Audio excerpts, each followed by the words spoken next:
We were this close, Alana. I know. I literally almost broke my couch because I was jumping on it like a. We were this fucking close. So thanks to everybody for joining. Welcome to the Five Reasons Sports post game show. I'm Royal. For those of you who don't know, this is Alana Tahauer. Did I say it Thank right? you. Yes, Okay. you sure Yeah. did. Killing it. It was butchered on the other show she was on earlier today. We're not gonna talk We don't about need to that talk about that. though. But yeah, she's an added member of the Clutch Corner, and she's also going to be doing some of the post game shows. So thank you for joining me tonight. Look, tonight was a valiant effort by the Heat. Like I don't think there's much blame to be passed around. They did fall 128, 124. Manny usually has the score up there. I don't know what he's doing, but yeah, Alana, what did you see from tonight's game? I mean, Bam was beasting. See, this is what happens when Heat Twitter goes off and says he's not, a max player and he needs to be more aggressive. He heard all y'all and he went like ball to the wall. Loved that. I mean, if he plays like this, like 90% of the time, especially alongside Jimmy, like it's a wrap. We're good. Yeah, so Bam had 41 tonight. That's his career high. He also had 9 assists and he had 5 rebounds. But he didn't. He got some help from places. You got Goran, who helped him out a little bit, had 19 points. Didn't play particularly well early. He came on a little later. Duncan Robinson had 18. He was horrific from the 3-point line. Yeah, I don't know what's going on. His last game wasn't good either. The only reason I know is because I keep taking L's on FanDuel, and all my money is just literally going out the window on Duncan. So I need to stop. I need to chill with these parlays. Let me tell you. Yeah, but Duncan. Not just Duncan, but our 3-point shooting in general during this game was pretty off. We missed some wide open shots in the early goings of the game, and it never got much better. So talk some about the shooting from some of the guys that you looked at tonight. I feel like a lot of our shots were rushed. Even when we're wide open, obviously that doesn't mean that you don't need to set and kind of recalibrate. A lot of the shots I was kind of like, what are we even doing? So I feel like that's part of it. Again, rotations are an issue that I am going to keep harping on. My man Mo went down, which is probably the only reason KZ even got time. I would be hard pressed to believe that he would have seen a second a tick if Mo didn't go down, which I don't understand. So there's just a lot of questions I have for Spo right now. I'm glad that you said that you have questions for Spo, because one of the biggest questions is something that Mo's bringing up. I mean, not Mo, but Ricky is bringing up, which is the timeout after the missed free throw from Kyrie Irving, and why wasn't one called? They showed replays. Nobody was calling for it on the bench. Iggy didn't call for it. And as you know, that when you get the ball, if you get a rebound on a missed free throw, if you dribble the ball, then you can't advance it. You have to call a timeout immediately. What do you think was going on in that sequence? I don't know if they just got caught up in the moment and were so excited that they were even still hanging in there. I don't know if it was miscommunication, like in the last huddle. I've been part of situations where coaches think they don't have timeouts and they really do.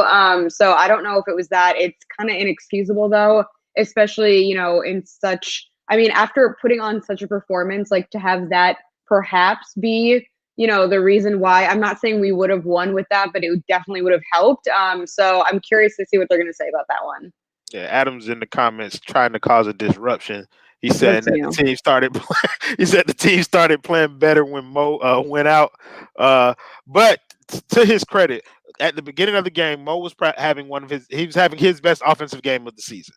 He hit those 2 He looked more confident. He also, I think you can tell with him, he passes the ball on a lot of open opportunities, and I feel like he's just not like ready yet, and he probably doesn't feel that chemistry. But he took the shots tonight, so. Stop hating on Mo and wish him the best for recovery. Okay. So we got my guy Marco Romo. I have no idea what your real name is. You have like several names that I see. That's my real name. Okay. Okay, so we got the dude Marco joining the stream. Welcome to the post game shows. Marco, just give us your quick thoughts on the game and what you saw. It was a weird game. It felt kind of like half of it was a blowout, half of it was a close game that you see. It felt like the Philadelphia series in like one game pretty much. And I like the fight and all that. It was a good showing. It's just a very weird season where you can't take much of anything. But it was good to see the fight, pretty much, and Bam, going ham, I guess. But yeah, I Bam like it. going ham. Bam going ham. Bam New going ham. hashtag being born. There Hashtag you Bam go. going ham. Yeah. So I want to spend some time on Bam because a lot of times he gets a lot of flack for not being aggressive, and from the jump, Bam was aggressive tonight. No, guys. But but from the start of the game, Bam was aggressive, looking for that shot, and then it got to the point where Bam was telling people, "Clear out, give me the damn ball, and get out the way." And that's the Bam that you would hope to see. So, give me kind of like an in-depth dive of what you guys saw from Bam tonight. Anybody can go. Well, I did like one of my favorite plays I saw was pretty much a clear out on the wing because they don't do that a lot. They don't do pretty much a clear out for Bam. They either have somebody screen like dribble handoff, Duncan or Gorn. So it was a lot of clear outs which you don't really see, and I want to see more of, but you don't know how much you can use with Jimmy coming back because it'll clog up the paint. But I did like a lot of the clear outs, which I don't really see a lot, and I want to see more of that. Just Bam, clear out, make him do the decision, especially against a guy like Jeff Green or DeAndre Jordan's corpse. I did love that they kept going to that, and pretty much Bam rewarded you for it. Alana? I think that for the most part, I mean, he is aggressive. He knows that he has to be, if not the number one option when Jimmy's there, the number two or maybe three, if Goran's having a good night. But I've noticed so far this season, which I will say, obviously, it's been an off, weird season. He hesitates a lot. He kind of looks around, sees what other guys are up to. He wants to kind of make sure that he's a facilitator and that he's playing team ball. I didn't really see that tonight, which is a good thing in my opinion. It kind of started off that way, and then all of a sudden I think he realized like he just needs to take over.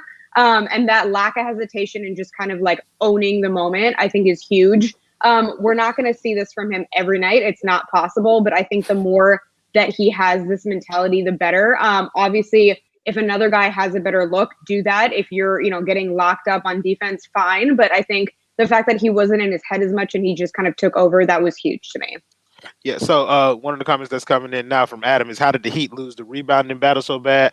And I think it's to the point that Ricky made earlier in the comments, and that's Bam's number tonight were 41, 9 assists and 5 rebounds. And he said those are numbers for an attacking guard, not your starting center. So if you put a big man next to him, a rebounding big man, somebody who could potentially hit a three, or somebody who just eats up space, then it frees him up to do what he did tonight while we're not getting killed on the boards. The Heat got out rebounded by 17. They only collected 30 rebounds. So, Marco, talk about the rebounding disparity and what you saw in that regard. That's pretty much been the case all year, especially with a guy like Kelly, who's one of the worst rebounders I think I've ever seen. He also could not hit a three to save his life tonight. Yep. I was literally weeping every time he even went up. I was like, "Don't, just stop." Your head. He's at 16% on open shots, which is like 4 to 6 feet, and next closest defender. After tonight, he was 1 of 5. So I'm guessing that's going to go down to 15%. Yeah. KO was 1 of 8 from the 3-point line, 2 of 9 from the field. Oof. So yeah. At least we had Myers out there. He was a really good at boxing out. Yeah, exactly. That's Myers. He was really good at boxing out, and pretty much, especially without Tyler or Jimmy out there, it's like it's gonna hurt your rebounding even more. And the fact that you have Bam switching on to Kevin Durant, he's not gonna be at the rim. He's not gonna be able to grab a lot of those rebounds, and you can't expect him to do everything with that as well. Yeah, and I think that's like you were alluded to. That's a big product of Jimmy and Tyler not being there, because they usually help out on the boards too. They're our second and third best rebounders on this team. Just being honest, and without both of them, then it's going to be hard to win that battle. So I want to look at the actual matchup. A lot of people yesterday when we had the post game show were saying the Heat would lose this game by 40, 50 points, trying to figure out. I said in pregame, though, I said it wasn't going to be a blowout because we play up. Like, we play way better against harder competition. And that's the truth. And I think we played up to the competition today. Kevin Durant was Kevin Durant. He had 31 points. Joe Harris he had 23. Most of that came in the first half, and he kind of tailed off towards the end. I think he had 20 points in the first quarter. Like and and he Yeah, was who like is wide Joe open. Harris? I can't. No more. I'm over this. Yeah, and so Kyrie showed up late, but talk about the Heat's matchup with Brooklyn. Some of the things that you liked, some of the things that you see that may be sustainable if we do end up in a playoff series with them. Some of the things that you didn't like. Molana, we'll let you go first. I mean, I think obviously the fact that Bam had to kind of make a choice and see if he was going to be the number one on offense or, obviously be kind of eating up boards. We saw which way that went. So I think that's something that's going to be a little problematic just because I don't want to call them the big three, whatever name you want to give the three new netters, whatever. Three Someone dribblers. help me out. I'm not a creative over here. But I just feel like it's going to be a problem if, that matchup or any other team that kind of does the same thing. If we don't have a full squad, that kind of becomes a problem where Bam, like to your point, can't be both. Like he can't be doing both. And so I feel like that's going to be something problematic. Though I will say, I feel like Iggy is still underrated on defense somehow, offensively too. But I just feel like people kind of overlook him and kind of are like he's washed up and whatever. I don't know if it's like a Heat Twitter thing, but people are not kind of giving Iggy the props he deserves. So I just wanted to put that out there. Iggy, he was really good at the top of the zone, and you need that. You need a Derrick Jones Jr. replacement at that top of the zone, and he was really good, except for the last like minute and a half where you had like two brain farts at the end. But other than that, he was like pretty good. Again, he also played 26 minutes tonight. Goran Dragic played 31 minutes tonight. One night after he played 31 minutes, and it's like how often are we going to keep doing this? Like one of the things that I did like is if you guys see my name, Heat and 6, I'm not afraid of Brooklyn. Like it's at this point, it's kind of like from what I saw tonight, we were able to be competitive, and it's because the team that we hoped to see all season showed up. A team that just fought, you know what I mean, played together, tried to work together and stuff like that. Somebody said, never mind. I will say though, what's becoming a problem is them just locking up Duncan. They're gonna have to figure out how he can work through that because clearly, like after what he was able to accomplish in the bubble and even the beginning of the season, like everyone has his number by now, and I feel like he really like he's struggling out there. Not just this game, but the one before too. Yeah, but and I'll throw this to you, Marco. Is it because of Jimmy? Like, because essentially when Jimmy comes back, then it's going to be easier for Duncan to find shots, Tyler as well, or is it because somebody like Goran Dragic? Goran Dragic at this point, his play is starting to decline because he's having to carry such a heavy burden. So which one of them do you attribute more to to Duncan's struggle, Marco? Well, half I can attribute most of it to teams being prepared for him. They pretty much seal off the dribble handoff. They have the man overplay it, and that pretty much takes away the DHO with Bam. And especially without Jimmy, you don't have the other guy you could like pretty much get downhill with. It's just going or bust at that point, and you can't find any like open shots off of that movement that they thrive off of. So it's just DHO or bust for Duncan, and he very rarely gets the DHOs now because people are just hunting him. And other than that, you just gotta hope to get the guys back, and maybe he'll get more open shots. But in the playoffs, that happened a lot too, and they really had no answer for it until I want to say the Celtics series. But yeah, he's very. That's the thing with shooters; they get very planned ahead for, and they get taken out of series fast. So that's the thing you have to like keep in mind. But also, you can still get him open shots eventually when Jimmy comes back. I do think Tyler coming back too, actually, maybe even more so than Jimmy coming back, just because, Jimmy's not necessarily known for his 3-game, whereas Tyler, I feel like, is developing that. And if they have to kind of pick one or the other, I do think Tyler's return will help. I like the DHO comments that you're making about how they're cutting that off, but like the Nets are a bad defensive team, but they know that's the thing they can do. Just overplay it. No, so I did see Adam ask you a question, and while you may hate it, it is a very relevant question. No, it's not a good loss. There's no such thing. I'm dying on this hill. Are you kidding me? Like, bad yeah, I'm loss. happy with our performance. It's not a good loss. Get out of here with that. But you got to take something positive out of this. We have not been There's competitive. plenty of positives, but I can't say the phrase "it was a good loss." You will never hear me say that. It was a good performance. We played well. We went hard. It was not a good loss. You're not going to hear me say that. I'm sorry. I mean, but how many times has the Heat played well this season? Like, this is one of the rare opportunities where the team has played well. Right. So I'm happy with our performance, but like to call something a good loss, that just no. A loss is bad. A loss is a loss. All right. You guys got Half to get your a loss. competitiveness up. Half a loss. So let's talk some about some of the other players. Kendrick Nunn is still playing relatively well. Like, he scored 18 tonight. He was another reason why we were able to stay competitive in this game. He was a complimentary scorer to Bam at times. So talk some about what you saw from him tonight, Molana. I do think he's playing better, obviously. I do hope this continues. The only thing I'll say is he does get a little bit selfish with the ball still. There was a couple plays where I was literally screaming on my TV like, so-and-so is wide open, like stop being selfish. But I feel like in a way, if that's what he needs to do to keep his confidence up, I will allow it here and there. But no, I mean, I'm glad we have another option. He's stepping up when he needs to step up. Okay. Marco, Kendrick Nunn. He's still bad at defense. Like really bad. He dies on every screen, like it's crazy. But you want him to at least be shooting because he's actually shooting well. He's one of the rare players on the team actually shooting from three that's not named Duncan. So you're glad he's like at least got his trade value up.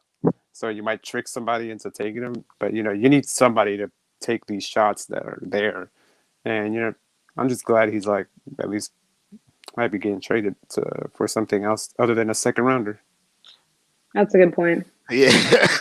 So I want to talk about KZ Okpala because he did have to start.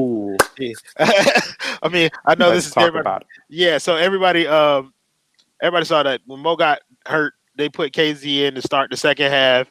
He did some good things. He did some not so good things. My favorite thing of the night was the block that KZ had. It was awesome. disgusting. Marco, you seem really excited about KZ, so I'll let you just go ahead.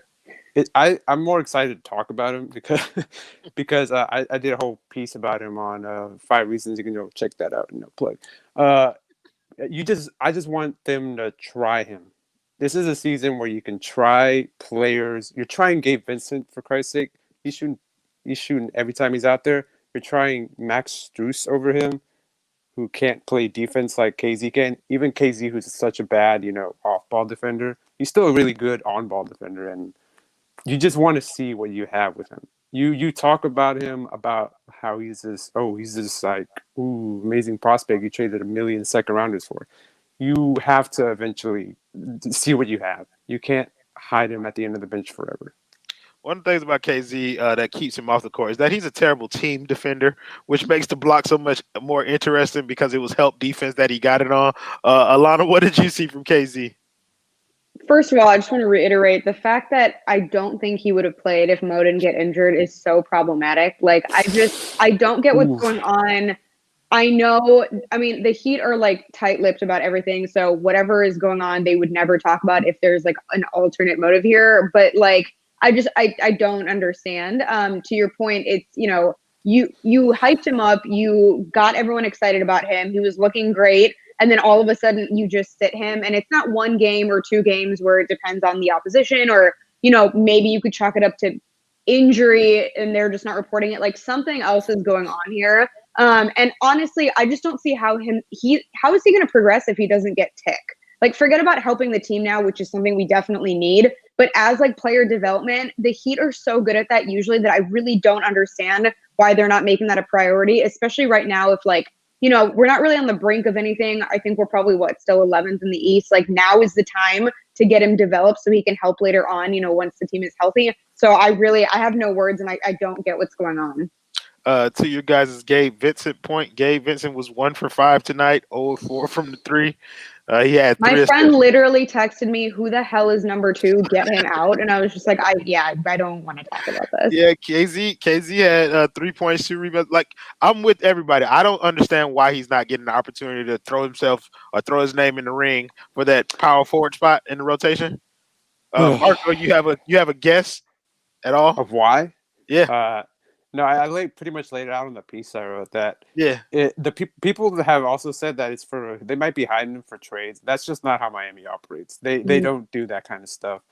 The developmental stuff, you're hurt by not having a G League this year. That really hurts. Miami did that a lot with guys like Josh Richardson. But then you look back and you played guys like Josh Richardson and you played guys like Justice Winslow who were in the rotation even though they were rookies. You have to develop these guys eventually.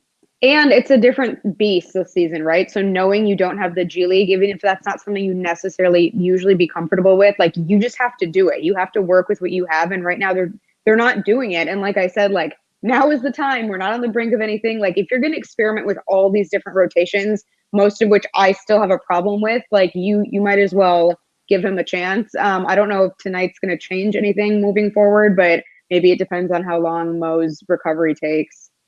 Okay, so I'm seeing a lot about how this team does not have a point guard, and I've been harping on turnovers for this team all year. Tonight was a low turnover game for them, which is a big reason why they were in the game to begin with, because they didn't turn over as much.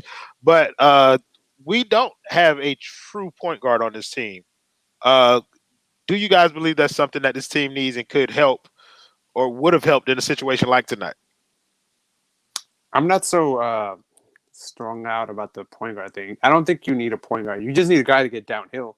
Like I'm Oladipo, like a guy like that who just can get downhill. Just throwing names out there. You just need somebody who can collapse the defense. And get you into an offense. That's what Gordon does. You don't really necessarily need a guy that can just dribble the ball for 20 seconds and then make a pass. Alana, you seem like you agree. You think Goran's sufficient at the point guard position? Yeah, I mean, I was gonna say, especially like in Spo's positionless basketball system, that doesn't really bother me, and I do think that Goran, obviously, the problem there is that having him play so many minutes is definitely not gonna leave him in like prime position. He's already, at veteran status, he's already doing the most. But Lonzo, I like that. Listen, I've been on the Lonzo train for a very long time. I've been shouting from the rooftops to go get Lonzo Ball. If you don't get him via trade, then you get him this summer, where you can throw enough money at him to pry him away, because he's going to be a restricted free agent. He's going to be cheap too. Yeah, that's what I'm saying. He's not going to cost much to get. So I'm definitely on the. So we're talking about turnovers. So conversely, we forced Brooklyn into 17 turnovers, something that we're not normally doing. Our defense tonight was kind of hit and miss.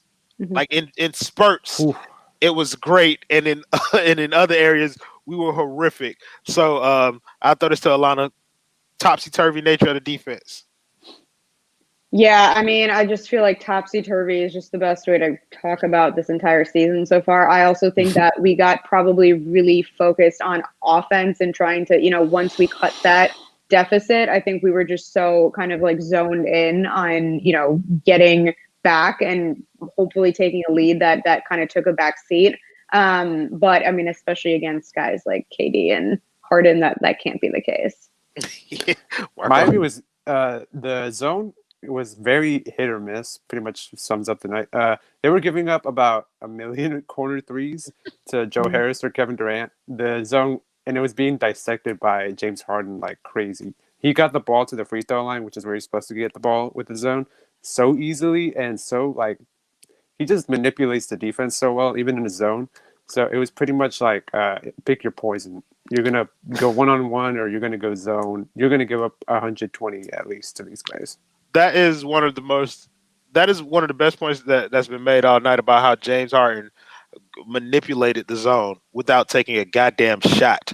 Like one. Like he had one shot in the first. Mm-hmm. Yeah, like in the first, he had like 7 assists and was just putting the ball where it needed to be.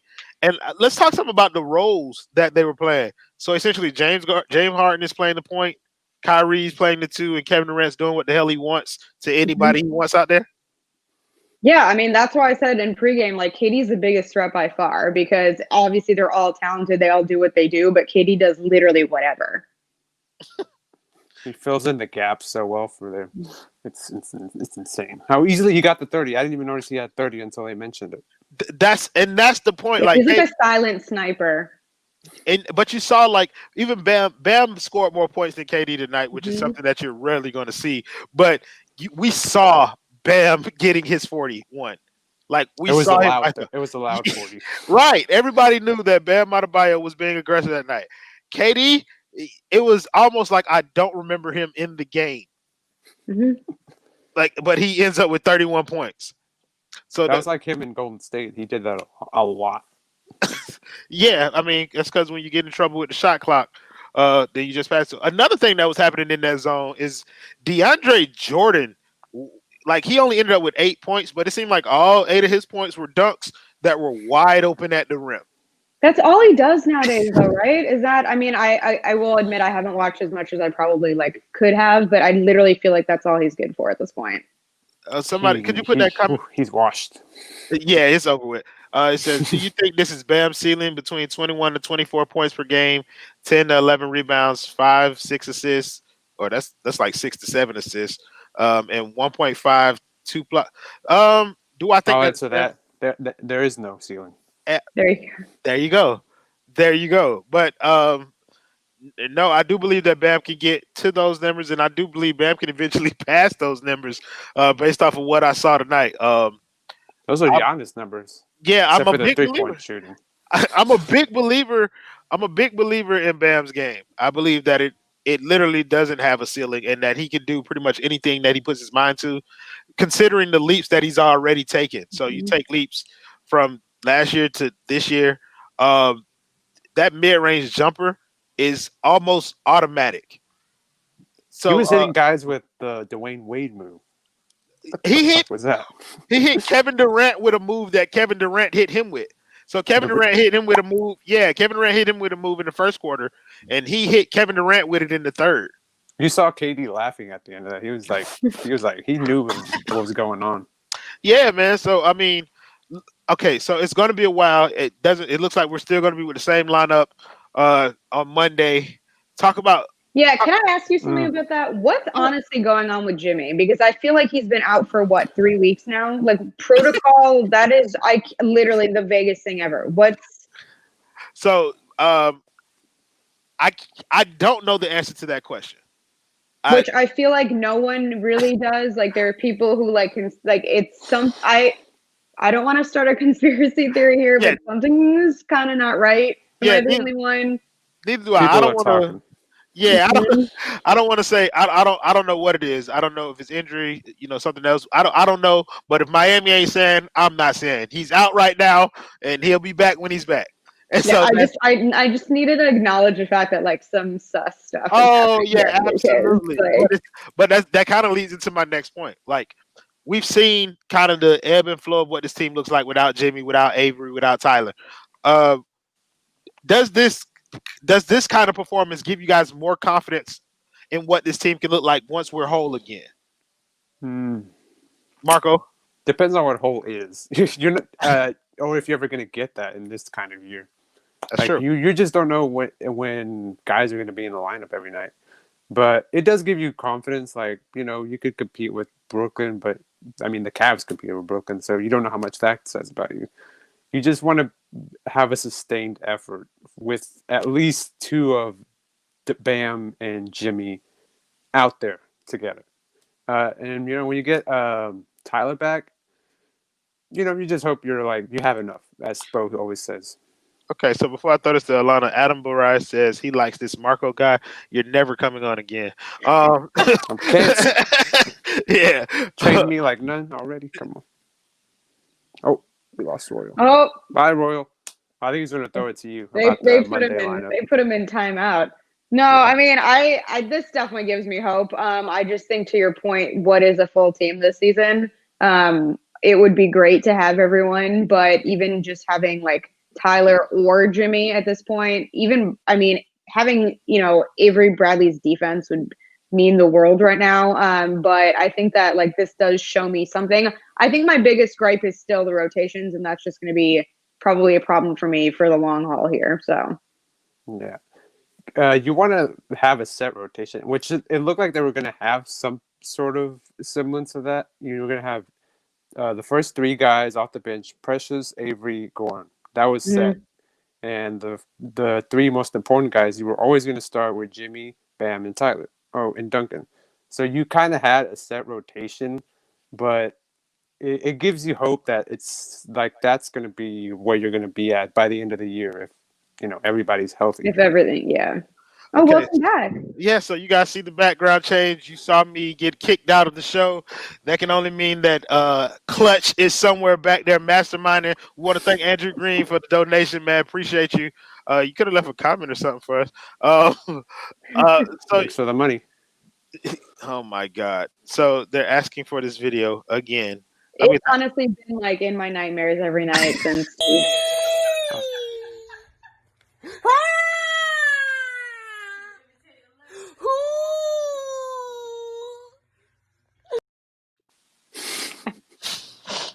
Really, it'll never get old. Bro, That's an earworm. Oh yeah, yes, it will get old a lot of very quickly. So, Herm P made a good point. He said the Heat shot 28% from three tonight. Talk about some of the shooting struggles Miami be having because this isn't like a one-time thing. I think they only made 8 threes another night or 7 threes or something. But talk some about the shooting woes that they have. Alana, I thought you. I mean, first off, that's the pro and con of like living and dying by the three. If they're not falling, then things become way harder. I feel like part of that is because, like I said, they clearly have Duncan's number at this point, and he's really struggling to get free. And I think because Jimmy and Tyler aren't there, they're obviously going to be able to, lock him up a lot more. So I feel like a lot of it is on Duncan, and also missing Tyler's huge in that arena too. Marco, that's a credit to how Jimmy was able to get guys clean looks, and you're not getting the same clean looks. So like the shot quality is way different than it was early on in the year.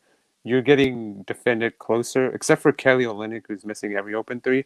These aren't like open threes, but there's still some shots you could be making. Like Gabe Vincent's supposed to be a shooter, but he can't hit the side of a barn. It's like, ugh. Somebody asked a KZ question in the comments. They said, do you think KZ has not totally bought into the culture a la Whiteside or Waiters, and that's why his playing time has fluctuated so much? That doesn't make sense to me. You hear Spo talk about him like he buys in. Yeah, I'm with you there, Marco, where I think that him not playing is more so a function of him not being completely ready to play. I believe he'll play when he's ready. That's just how I've looked at it, and I know that seems kind of bland for an answer, but I do think there are pockets of his game that could hurt this team when he's out there, like the lapses that he has on defense. And so if he's not playing on-ball defense, then it's tough to put him out there consistently. But I mean, I'm with everybody else too. Somebody said hot take: KZ slept with Spo's wife. I doubt that that's the reason. I doubt that's what I've heard so far. Yeah. The fact we're saying Hero will help rebounds is sad. Yeah. I'm the kind of team you have out there. Yeah. Small. Oh, so Alana, you said in one of our chats that you had a question that you wanted to ask, and I wanted to throw it to you so that you can ask it. This has literally nothing to do with anything, and everyone's gonna hate me. If y'all saw Kyrie Irving's post on Instagram earlier today, tell me why the Leo emoji was in there. That boy's an Aries. I literally asked on the Instagram because I need to know. That Leo emoji is like front and center near the Aries. Is he a Leo moon? A rising Leo? I need to know. So if anyone knows out there or can do some digging for me, I would really appreciate it. Thank you. Alana Tahar, everybody. Listen, bro. There for that one. I don't know anything about astrology. I'm surprised Kyrie. You're gonna learn if you're a part of this network. Listen, you part He's of this network. Aries, which he put the Aries emoji, but right next to that was the Leo. So I need some answers and I need them quick. See, somebody said that she's worried about the wrong stuff. Listen, y'all get used to it. Alana asked that none of us will never think about. So yeah, cancel Molana. it's already been starting to happen. So Marco, what do you have to say that might get you canceled? The Earth is flat. Oh No, my wait, that's God. Kyrie's thing. No, So I got nothing. look at Adam. Someone send me some cash and I'll play the video again. Oh my God. Send $50 because I don't want to What hear is that. this? OnlyFans? What are we Close turning enough. into over here? Listen, I'm trying to. I'll take a little something off, like these glasses, if they put some money in there. But no, I do kind of want to talk something about the next game. What are some of the things that you guys think that we could do? I don't know how much better we can play against this team, but if there is an area of improvement, then what is it, Marco? Make your threes.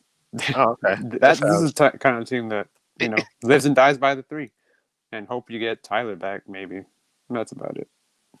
Oh my God, Michael! Don't tell Oh, is everybody that about something my. you discovered too on your Instagram? It's good to know. Hey man, Where you'll take my take your hat hat off. off. Listen, this will turn into a completely different show if I do that. I Tune in on Tuesday for that. Yes, and thank you. I tried to tell people. Oh God, they made me impersonate Psyduck last night. Adam, I'm not doing it. They made me impersonate Psyduck last night on the stream. Like I'm starting to believe that there's a reason behind all this mockery that I'm going through. I forgot the question that I asked, but Milana, you never got that. Oh my God, they keep calling you Milana, so I'm going to keep doing it. That's fine. My mom, I don't know if you saw my tweet. My mom literally texted me, "Hi, Molana," and I was like, "Oh, this is it. We're done here. It's sticking forever now. Thank you." What was my question that I just asked you, Marco? What we need to do moving Oh yeah, for the forward. next game. There we go. I mean, if Gabe Vincent could make Do some anything? buckets, yeah, that would be really helpful. I mean, like literally when we're down this many men in the rotation, like having even one not be able to literally hit anything is a huge problem. I mean, if I think that's true. The one I would have picked is probably Kelly Olynyk because he's going to see the floor way more than Gabe Vincent will, and I think his job or what he's supposed to do more closely aligns with our needs, which is like helping Bam. Like he's big as shit, Yeah, and KO's bizarre though because he'll have a really good night. Like there's no in between. He'll either kill it one night or literally forget how to play ball. oh my God, He hasn't had a good night since that Celtics game, pretty much.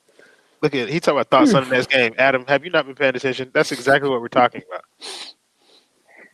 Jesus Christ, he's just back there to cause controversy, and the Oh man, Adam's like Yeah, our this Kyrie. is a reoccurring thing. Oh, Adam's our hey. Kyrie. yeah. Yeah, oh yeah, bro. He takes over everything that he comes a part of, and he's a cancer. Somebody says KO is the wild card. I don't think KO might be the wild card. Like he's a He's the good wildest barometer. card. He's a good barometer for this team, though. When he plays well, the team is usually playing well. Uh, but Last time they won, he had a near triple double. 15, 8, and 8. Mm. That's what I'm saying. So his game is very indicative of how we can do. Well, Guys, I think the problem with him tonight too was that okay, the threes weren't falling, but then he didn't like adjust his game at all. He literally just kept chucking threes, and he didn't really do much on defense either, if I'm not mistaken. So I feel like if something's not working for you, you have to pivot. He's normally really good at posting up with small guys, but he didn't even try tonight. yeah, I really don't have much else to talk about when it comes to this game and or the next one because this is my second night of a back-to-back, so I'm tired. But if you guys have any questions, yeah, if you guys, we've been doing this for almost 40 minutes. I think you guys have been amazing on your first episodes. By the way, I want to congratulate you too.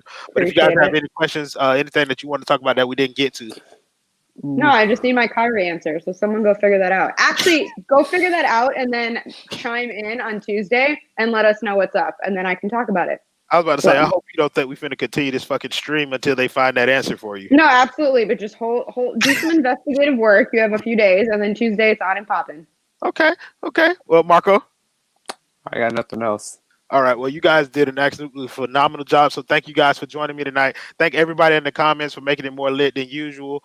This stream was brought to you by Biscayne Bay Brewery, Seltzer Mayberg, Manscaped, Shave Your Balls. Who else is our sponsor? Do you guys know who our sponsors are? No.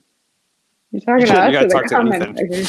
I know who they are. You guys are going to learn because you're going to host one of these days. Clutch, play the commercial. We out of here.